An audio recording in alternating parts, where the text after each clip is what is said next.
Hello everyone, this is Sunny and I'm coming to you with You'll Learn to Love Me, a Yandere Masky X-Reader by FluffyWubs. Today we're going to be getting started with Chapter 34. I can barely contain myself. Who would have thought? Lou? My voice peaked up to a squeak excitedly, watching as a tall male entered the room before shutting the door behind him. One thing that caught my eye is the fact that he was wearing a backpack. Never seen him own or wear one. I thought I was late. Lou chuckled to himself as he unstrapped the backpack from his shoulders. He sat down on the chair beside my bed, placing the backpack on his lap. I brought something for you. Lou smiles, unzipping the top of his bag.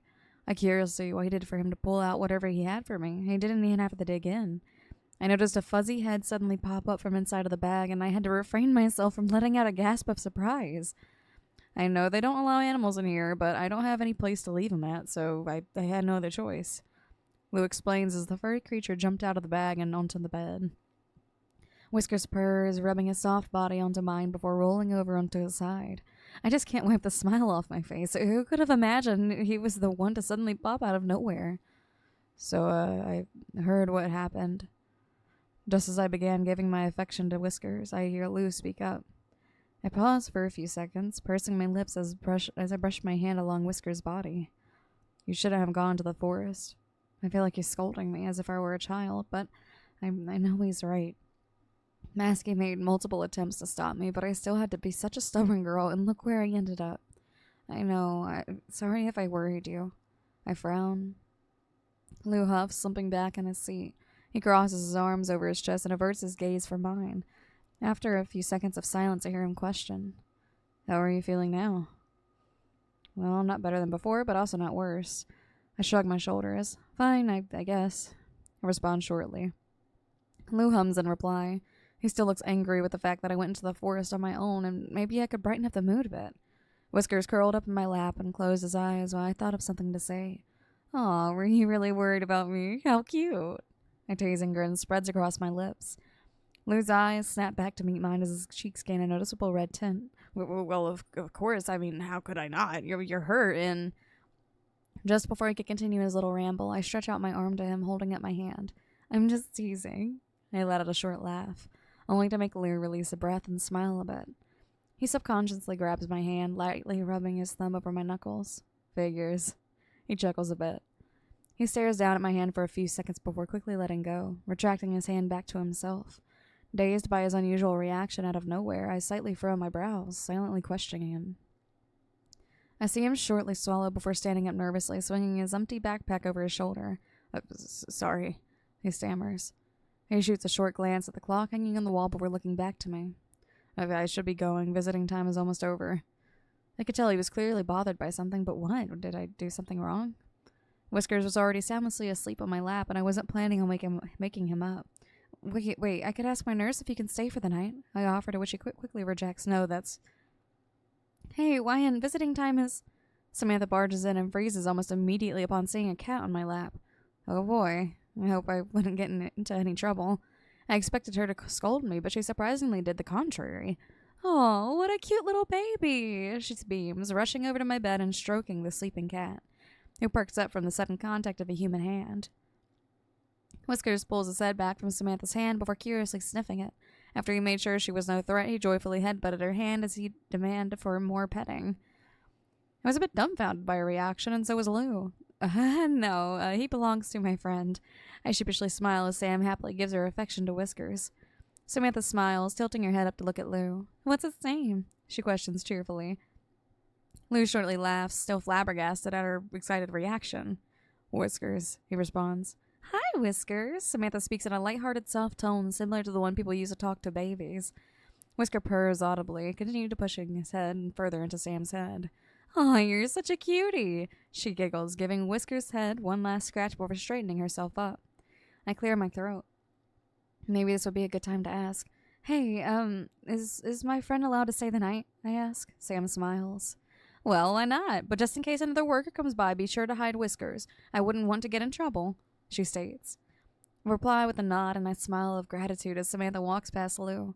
Good night, you two, she cheerfully says her goodbye for the night before leaving the room, shutting the door behind her. Lou pursed his lips, looking seemingly hesitant as he cast a quick glances at the closed door. He's acting out of the ordinary. I still feel like it's something I did, but that couldn't be it. I don't think I've done anything that could have angered him besides risking my life at the forest. Are you mad at me? I questioned softly. I'm actually quite worried with the fact that he's angry with me. Lou slowly sits back down while shaking his head from side to side. No, of course not. He looks almost disappointed with the fact that I even assumed that. Still, I feel like he's just covering it up and to not make me feel bad. Look, I need to be going. I'll visit you tomorrow, okay? Lou breathes out. Unless I know why he's acting this way, I'm not letting him go. The only way to keep him here is to guilt trip him. You leave for 3 days without telling me anything, and then come back for only 5 minutes and leave again? I look down at Whiskers on my lap, who returned to his relaxed state, resting his head against my stomach. Lou looks down at his hands that were resting on his lap. Fine. He finally gives in, sighing deeply. He swings his backpack off his shoulder again, plopping it down on the ground right beside him.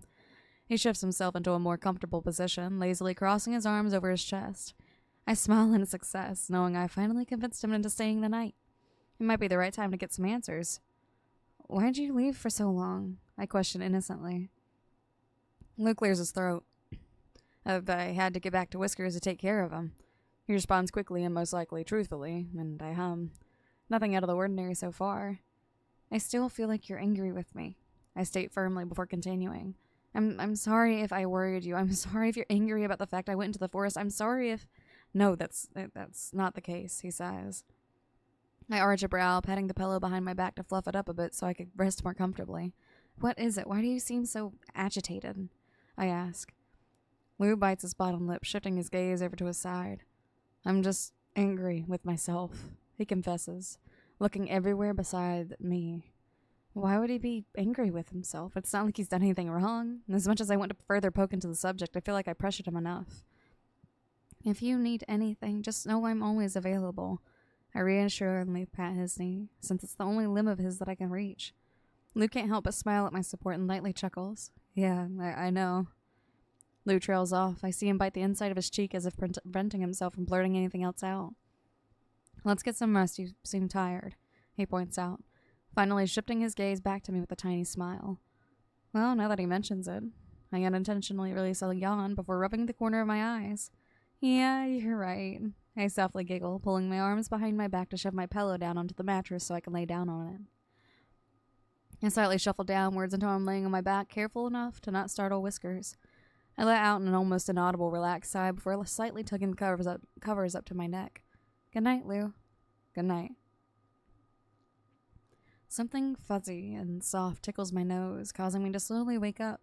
I scrunch my nose a bit, fluttering my eyes open, and a pair of whiskers are tickling my cheeks as I process the fact that Whiskers' vertical slit pupils are staring down into my round ones. I refrain from letting out a startled yelp before reaching my hands up to my face and pulling Whiskers away from me by his body. Thanks for waking me up, I groggily speak to Whiskers as I rub my tired eyes before pushing myself into a sitting position. I lift the pillow behind my back into an upright position so I can rest my back against it comfortably without having any pains from the bed frame.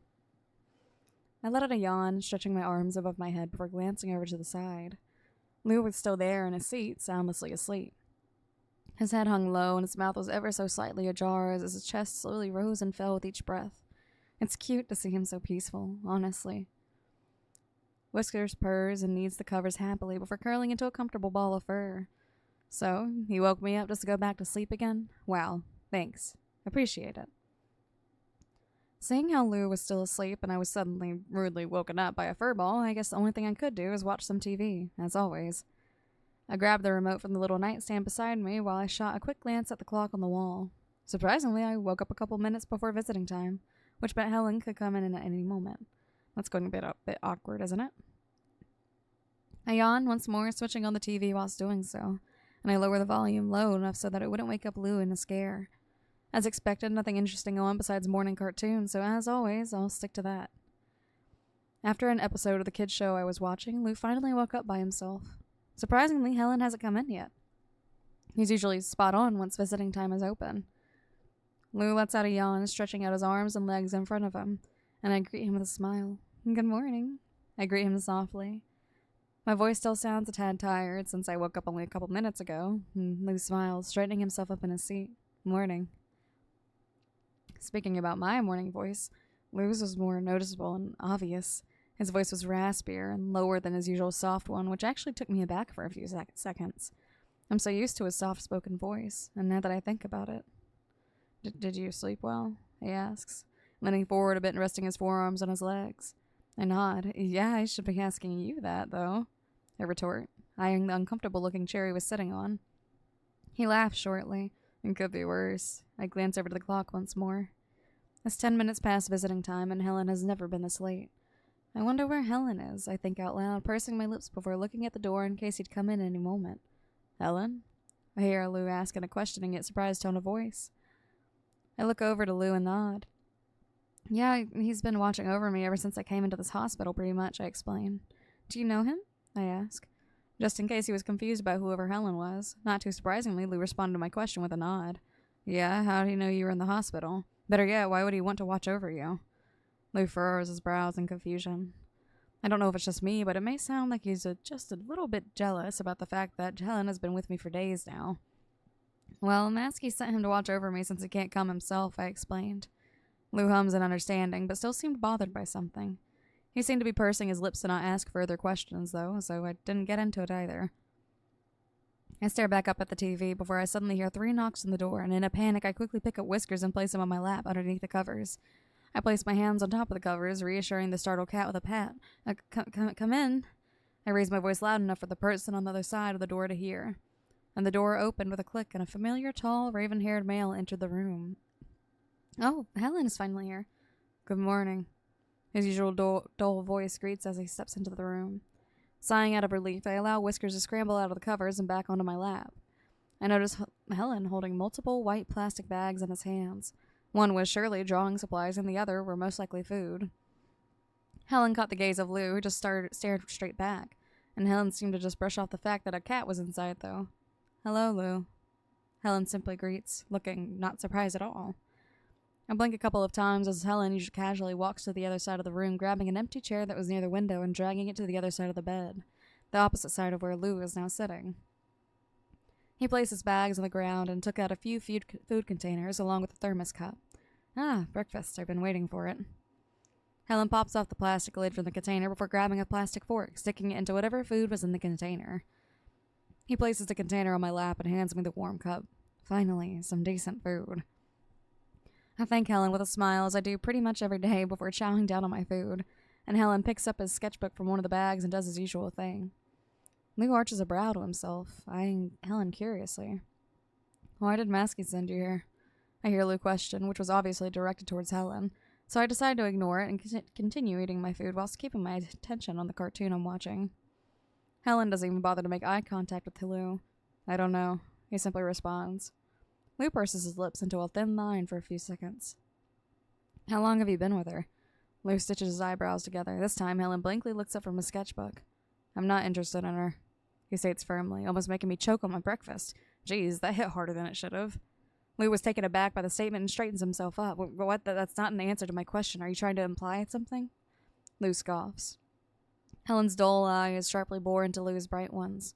Yes, it's painfully obvious by the questions you're asking and by your body posture that you're uncomfortable with the fact that I'm watching over her, which can only mean that you must have some sort of feelings for her.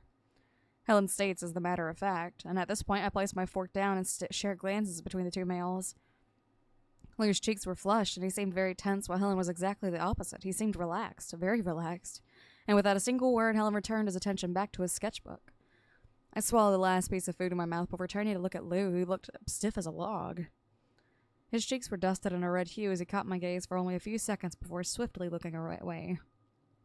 He hastily stood up and fixed his coat over his chest, and he clears his throat before shakily speaking. I'm going outside for a bit, he states with a shuddering voice, and before I can speak up, Lou hastily rushes out of the room, shutting the door behind him after he leaves. Whiskers tilts his head up at the closing of a door before turning his head back down, and I look over to Helen, who is staring at the closed door for a couple of seconds. How predictable. And with that, he looks back down to his paper. Huh? I wonder if Helen's right.